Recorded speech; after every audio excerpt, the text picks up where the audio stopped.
Good morning, Sangha. It's a beautiful fall morning here in Michigan.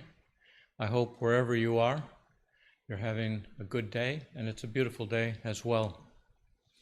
I want to welcome all of you who are watching this on YouTube.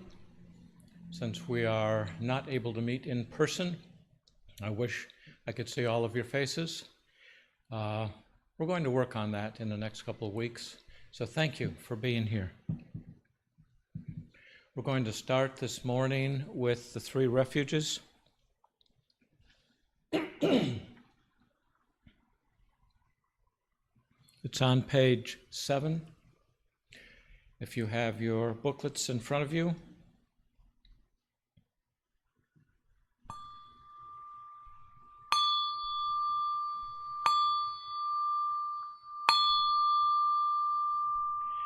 I go for refuge to Buddha, my deeply awakened mind, the living source of understanding and compassion, which must be cultivated to be known fully.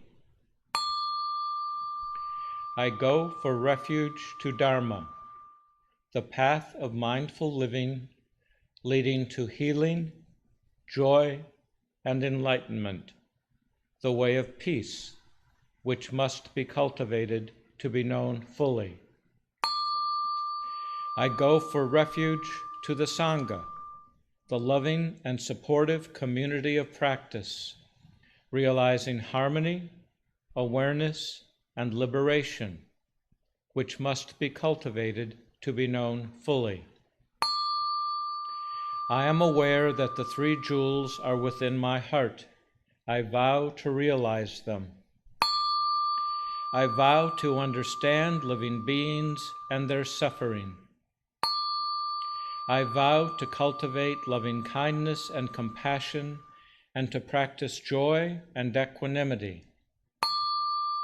I vow to live simply and sanely, content with few possessions, and to keep my body healthy. I vow to let go of all worry and anxiety in order to be light and free. I am aware that I owe so much to my parents, teachers, friends, and all beings. I vow to be worthy of their trust, to practice wholeheartedly, so that understanding and compassion will flower, and I can help living beings be free from their suffering. May the Buddha, the Dharma, and the Sangha support my efforts. May the Buddha, the Dharma, and the Sangha support my efforts. May the Buddha, the Dharma, and the Sangha support my efforts.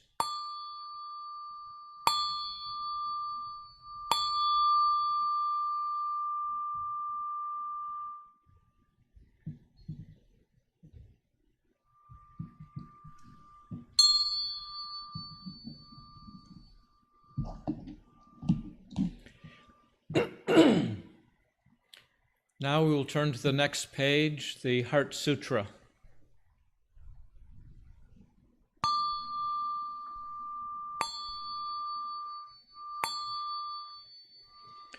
The Maha Prajna Paramita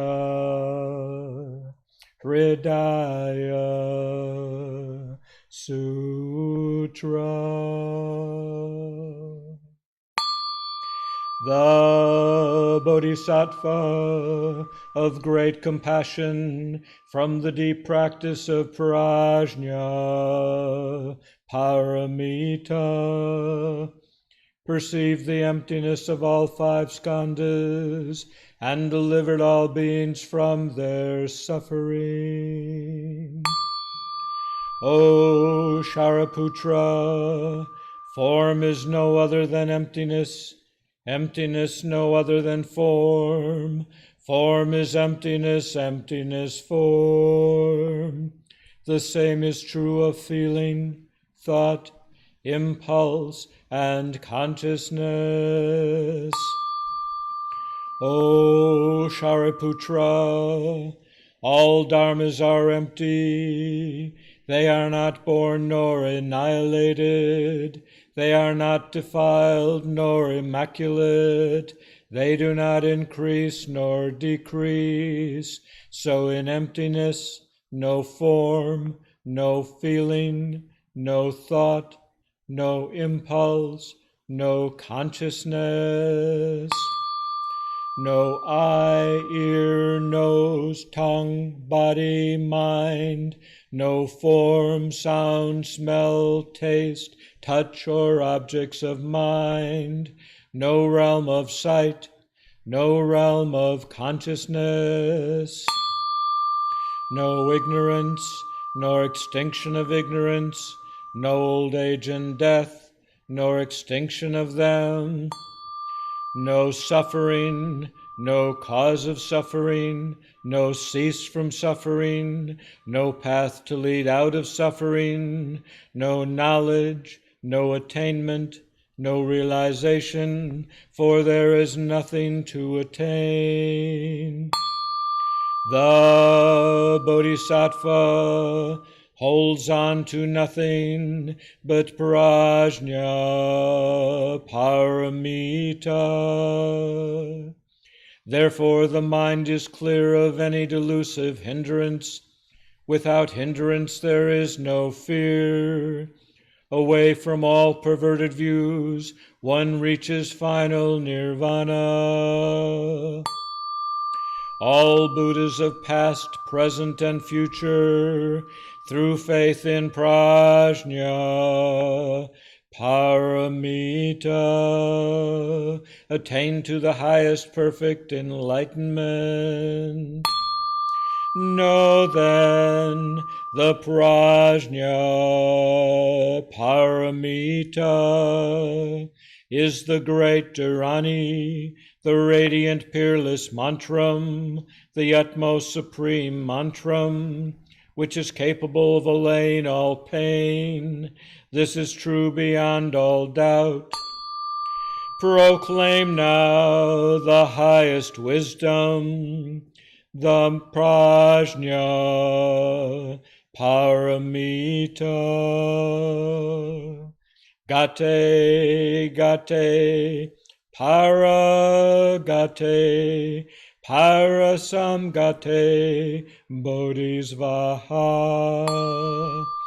Gate, gate, paragate, parasamgate, bodhisvaha.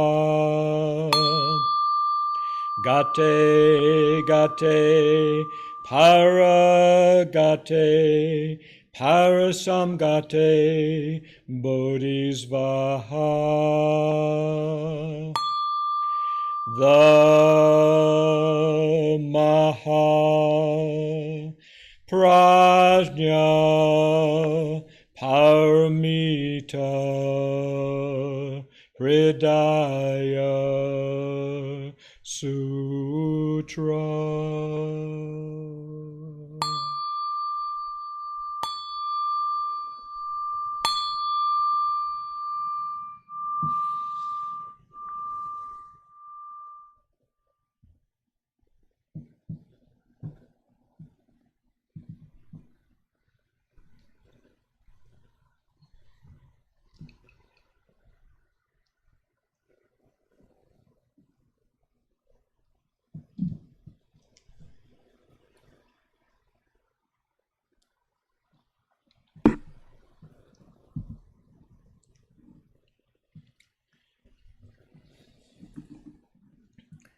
Good morning again. It's nice to see all of your smiling faces. I hope you're smiling. I hope you're having a good day.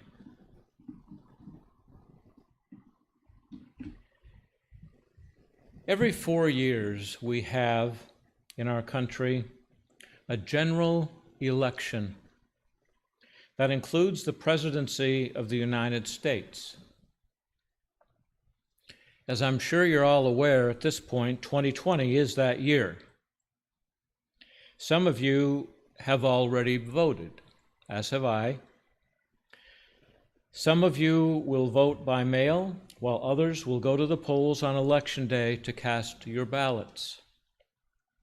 Hopefully, all of you will vote, as we are fortunate enough to live in a democracy in which voting is an inherent right. Typically, by this time in the process, most of us are very weary of all of the political ads that flood our inboxes, our messages, phone calls, and television screens. I've noticed that the number of emails I receive per day has jumped from 30 to 50 to 60 to 100. The majority of those extras are political ads. Now, this year has been particularly wearying to most of us, with the endless rhetoric, deceit, promises, additional stresses from the COVID virus, fears surrounding the virus, isolation, homeschooling, unemployment. This is indeed a time of great uncertainty. Pema Chodron has written a wonderful book about that called Comfortable with Uncertainty. And like most of you, I can say that that is not an easy task in these times in which we live. It's very difficult to be comfortable with the uncertainty in so many aspects of daily living in which we find ourselves. It is indeed a rather strange time to live on planet Earth. Now, tragedies most often bring us together, unite us for the greater good. But when coupled with a very acrimonious election process, we seem to be more divided than ever. We have riots in the street. We have shooting of our brothers and sisters of color. We even have plots to kidnap the governor of Michigan. Not only that, but we appear to have developed as a nation into a culture of personalities, especially regarding this election.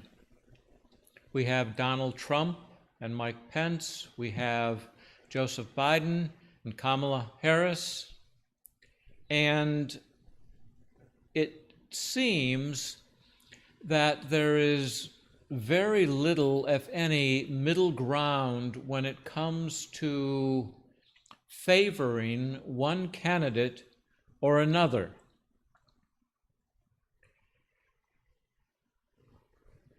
The Sin Ming tells us that the middle way is not difficult for those who hold no preferences. With all we have in front of us, that is a difficult task to hold no preferences. Now, that phrase, hold no preferences, has always struck me as a little confusing, because as human beings, we naturally have preferences. So I prefer to look at that phrase as the middle way is not difficult for those who choose to live in the middle way. Neither austerity and asceticism or self-indulgence. We seem to have lost sight of the issues, instead focusing on the personalities. And as a result, I believe that our moral compass as a nation no longer points true north.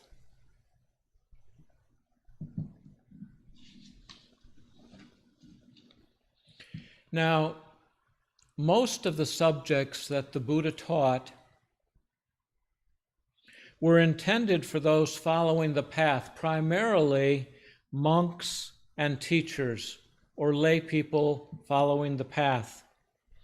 However, the Buddha did not ignore other issues such as the family system, marriage, children, politics, or rulers of kingdoms. The Buddha was very clear on the issues of nonviolence and peace as universal issues. And there was no such thing as a just war, which is only a false term coined and put into circulation to justify and excuse hatred, cruelty, and violence. The Buddha not only taught nonviolence and peace, but there were also occasions when he actually went to the field of battle itself and personally intervened, preventing war. One such instance was the dispute between the Sakyas and the Koliyas, who were prepared to fight over the question of the waters of the Rohini. The Buddha's words prevented King Ajatasattu from attacking the kingdom of the Vajis. And in the Buddha's day, as in current times, there were rulers who governed unjustly and cruelly, and people were oppressed, exploited, tortured, persecuted, and taxed beyond their means. This is an age-old problem. We understand from the old adage that power corrupts, and absolute power corrupts absolutely. The Buddha was deeply moved and troubled by these inhumanities. In the Dhammapada, he directed his attention to the problem of good government, believing that good government resulted in better citizens. He gave this teaching in the Dasa Raja Dhamma in the Jakarta text. Now, the word Raja means king, and should be replaced in our context with the term ruler or government or perhaps president in the United States. In this text, in the Jakarta text, the Dasa Raja Dhamma, the Buddha set forth what he called the 10 duties of a king, or in our case, the 10 duties of a president. This Dharma talk is entitled The 10 Duties of a Ruler. Now, these are taken from Walpola Rahula's book, What the Buddha Taught. Now, please note that while these teachings of 2,600 years ago are framed in the masculine, in today's verbiage, they apply equally to the feminine or non-gender. I am relating them using the words of the Buddha, which are in the masculine. What are these 10 duties of a ruler, of a king, of a president?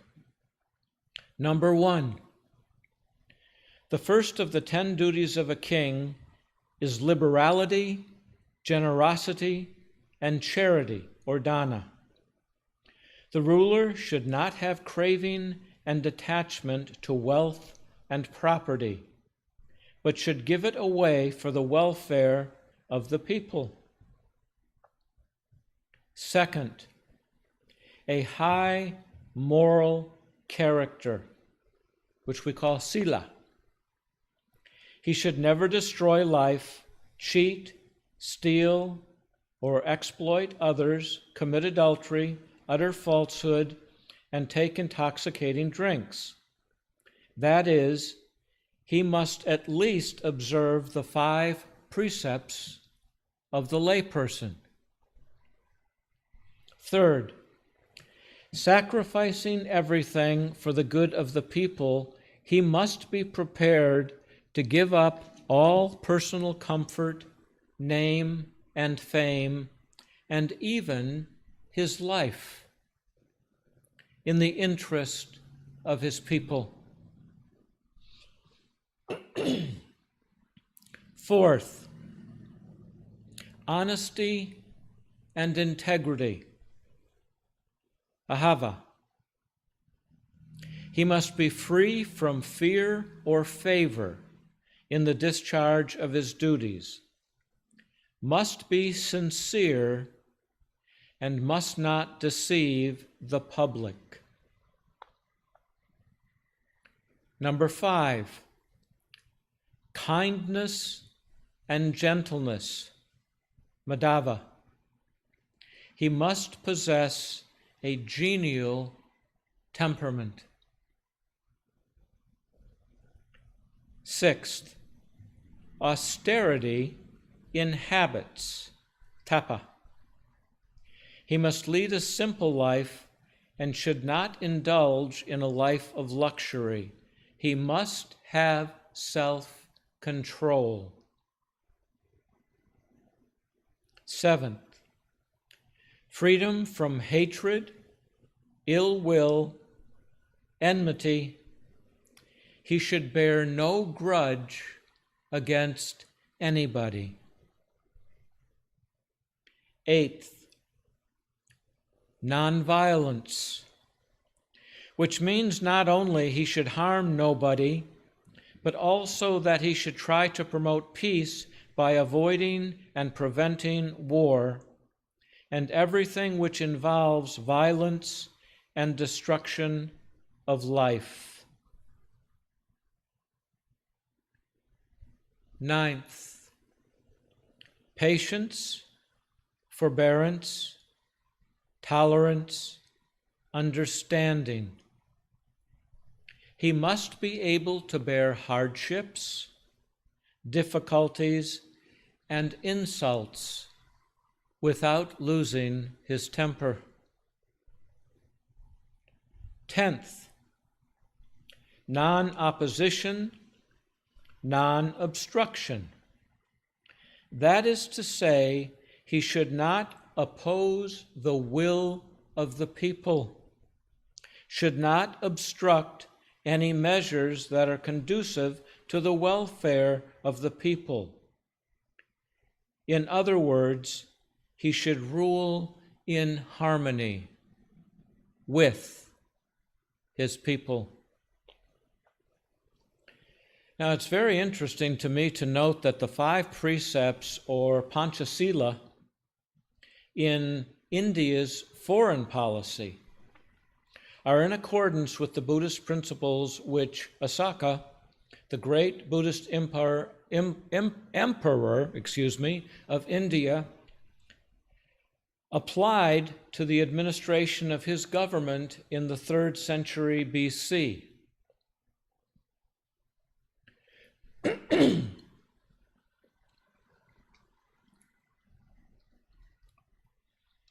For a president to even consider these properties as viable in an effort to lead the constituents would be miraculous indeed.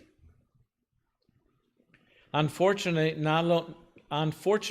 not only the president, but we as a people in general seem to be headed in the opposite direction as a result of generations of conditioned, negative, and hostile notions and beliefs about the most meaningful subjects of our present day.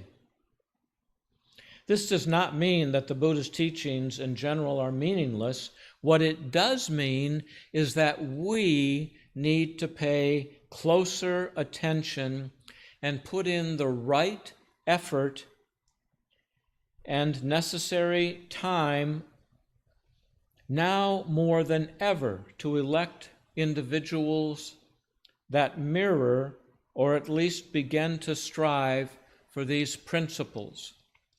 Beyond that, it is incredibly important that we who follow this path strive to mirror or perform duties that mirror these principles. Now, I'm certain we all have different opinions, but in my 7 decades, I can only recall 3 presidents who came close to acknowledging these principles. Those presidents were Dwight D. Eisenhower, Jimmy Carter, and George Bush Sr. Didn't matter if they were Republican or Democrat. In fact, as I sit here right now in my ADD or perhaps beginnings of senility, I can't tell you which party they belong to. It's really irrelevant. They all had battles to fight. None were perfect men or had perfect policies, but each had principles by which they led their administrations, which resemble at least some of what the Buddha taught.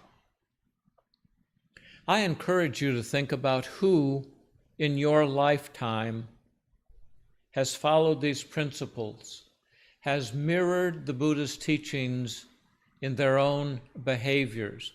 Not perfectly, because none of us are. There are times when each one of us strays from these very important principles. The point is not about are we headed toward perfection, because that's not going to happen. These are not principles of perfection. They are principles of direction. What direction are we headed in?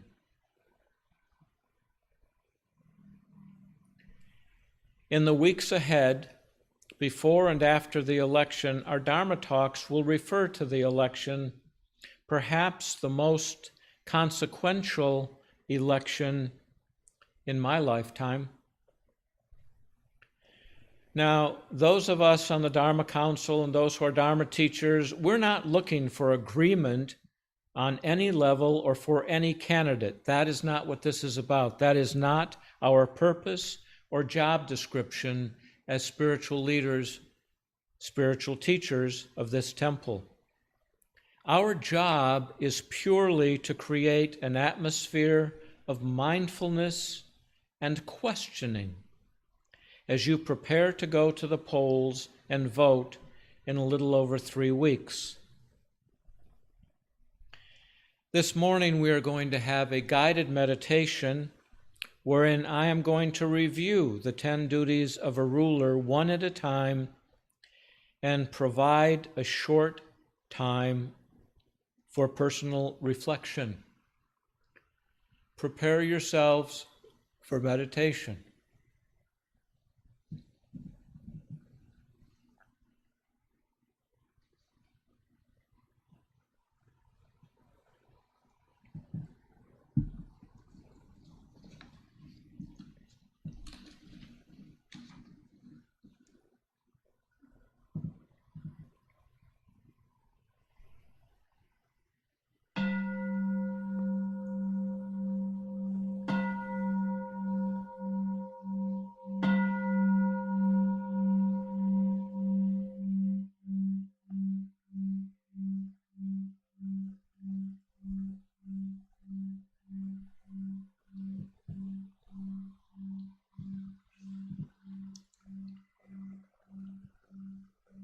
The 10 duties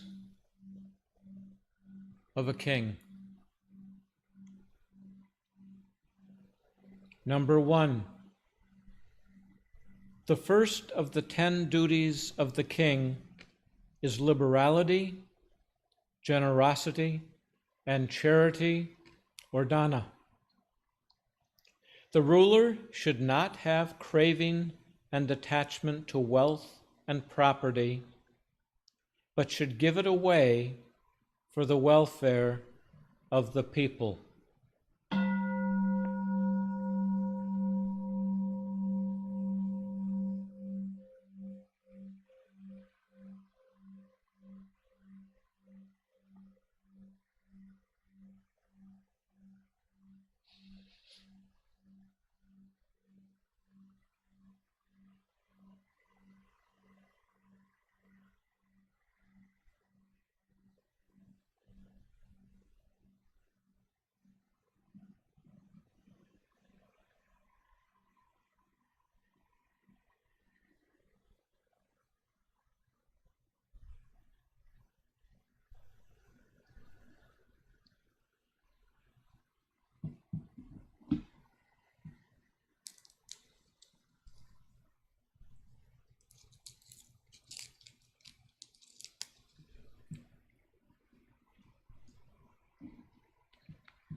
A high moral character, sila.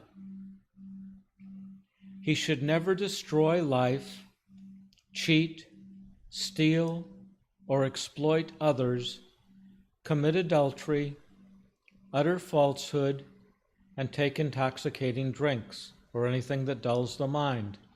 That is, he must at least observe the 5 precepts of the layperson.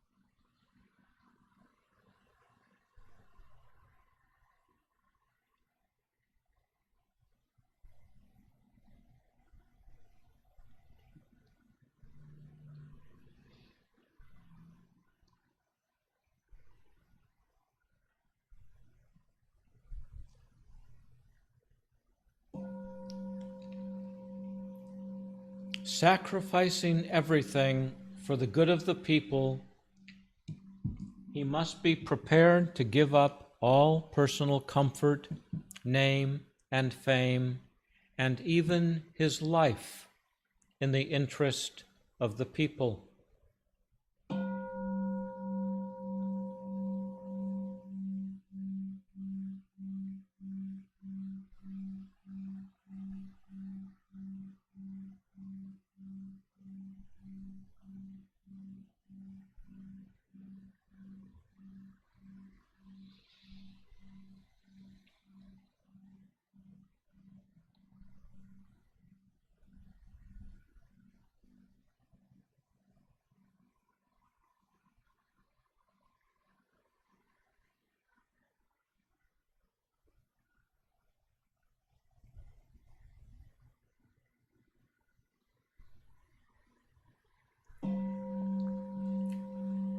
Honesty and integrity, ajava.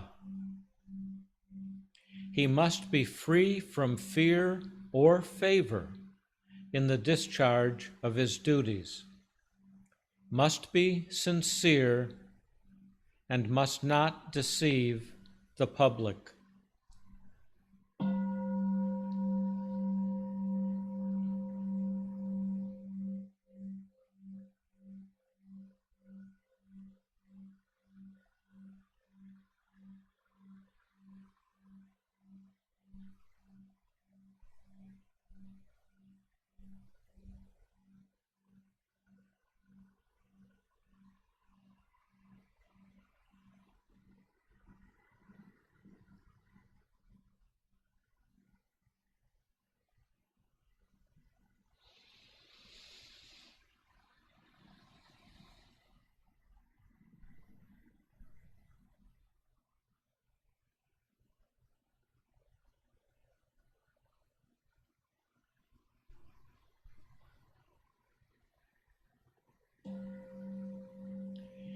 kindness and gentleness, Madhava.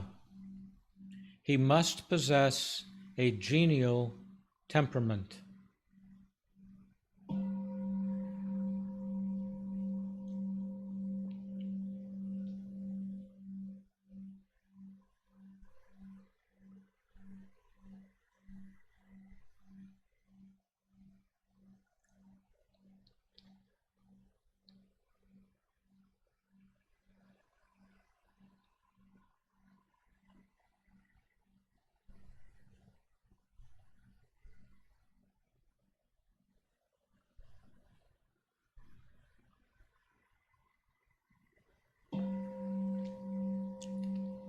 Austerity in habits, tapa. He must lead a simple life and should not indulge in a life of luxury. He must have self-control.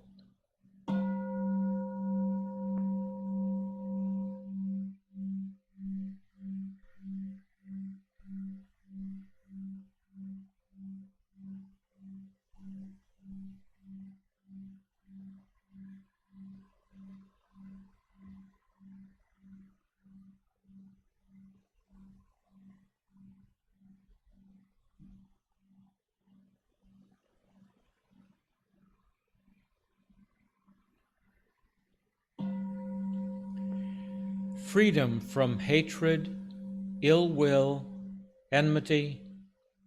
He should bear no grudge against anybody.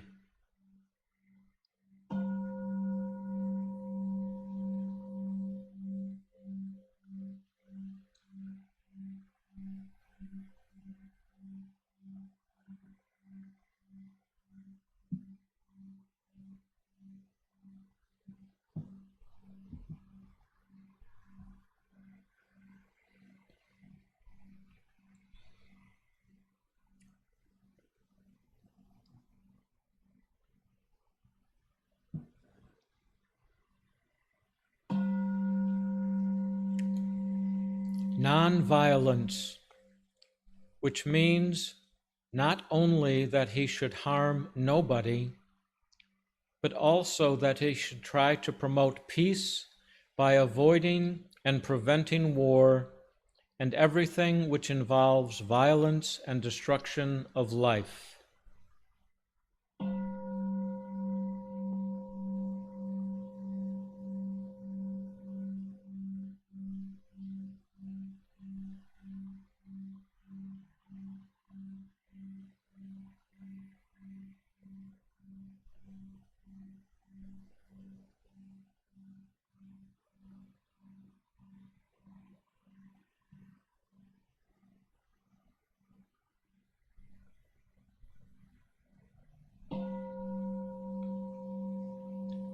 Patience, forbearance, tolerance, understanding. He must be able to bear hardships, difficulties, and insults without losing his temper.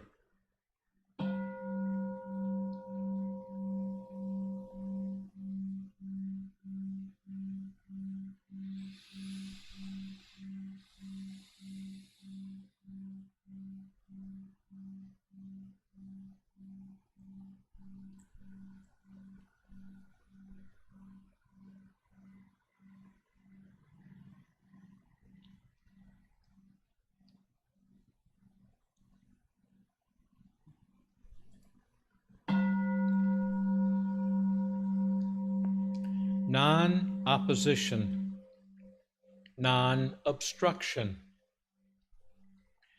That is to say, he should not oppose the will of the people, should not obstruct any measures that are conducive to the welfare of the people. In other words, he should rule in harmony with his people.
Thank you all for being with us this morning. Hopefully, we've given you some things to think about as you head to the polls. Hopefully that you thought about before you voted, if you've already voted. And we will end with the closing gathas.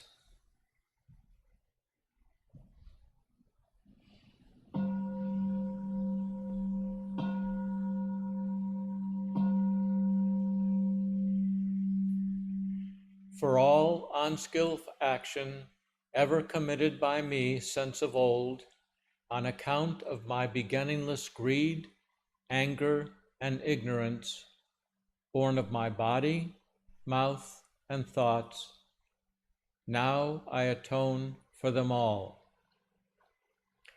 Vast is the robe of compassion, a formless field of benefaction. I wear the Buddha's teachings for the benefit of all sentient beings. All beings, one body, I vow to liberate. Endless blind passion, I vow to uproot.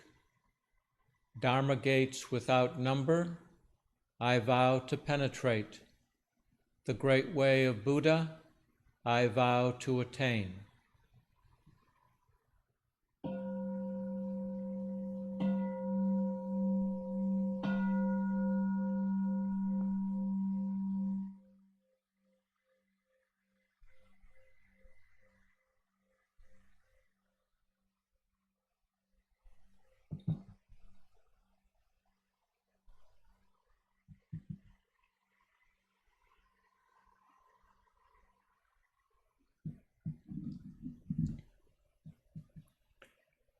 Well, thank you for being with us. Jennifer, good morning to you. Kate, good morning.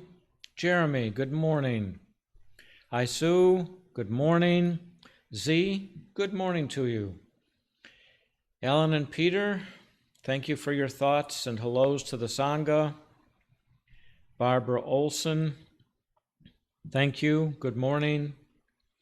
And Kate, thank you again for your comments. We will look forward to being with you again next week. Just a reminder, we are not doing the morning bell chant and observing holy silence afterwards, so the services will begin at 10 a.m. Thank you all.